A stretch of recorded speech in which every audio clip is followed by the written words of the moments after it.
छात्रा हूँ। आज मैं आपके समक्ष चाचा नेहरू जी के ऊपर मराठी में एक नाट्यछटा प्रस्तुत करने जा रही हूँ। आज मला खूप आनंद होतोय.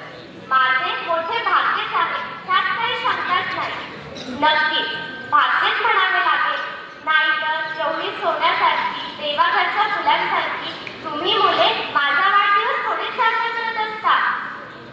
काय म्हणता, मी तुम्हाला खूप आवडतो? हो हो, मला माहिती आहे ते. उगीचच का तुम्ही माझा वाढदिवस एवढा आनंदाने दरवर्षी बालदिन म्हणून साजरा करता?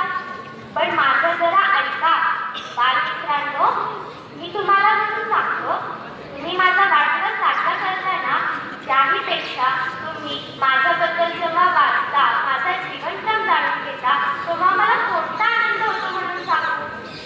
आता हेच बघा ना, मला एवढं आनंदी उत्साही बघून मलाही माझं बालपण आठवतं. बाळांनो, कसं सांगायचं, आठवणी त्या आठवणी. आम्ही बालपणीचा काळ तसे थंड मिठी मारून ठेवावी अशी गोष्ट. आता विषय निघाला आहे तर तुम्हाला मी माझ्या बालपणीचा एक किस्सा सांगतो. नीट ऐका हं. मी लहान होतो, म्हणजे असंच तिसरी चौथीला. माझ्या वडिलांना पक्षी खूप आवडायचे. आमच्या घरी एक पोपट पाळलेला होता आणि आमच्या घरासमोर एक आंब्याचे झाड होते. त्या आंब्याच्या झाडावर त्या पोपटाचा पिंजरा लटकवलेला असायचा. मला तो पोपट खूप आवडायचा. तो पोपट जणू माझा मित्रच बनला होता.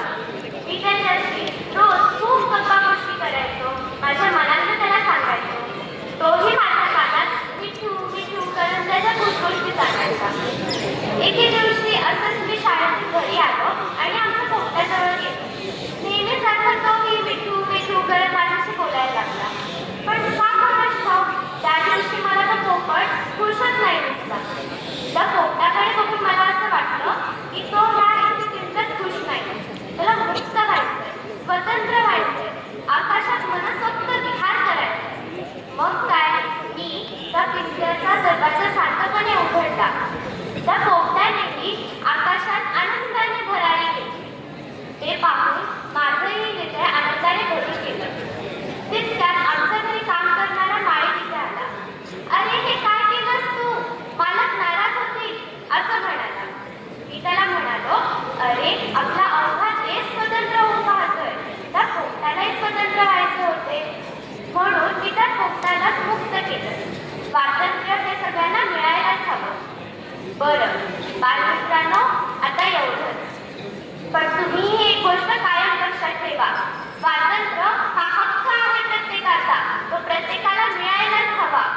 तुम्ही या देशाचे भावी शिलेदार आहात, ही गोष्ट नेहमी लक्षात ठेवा. बरं, चला निघतो. धन्यवाद.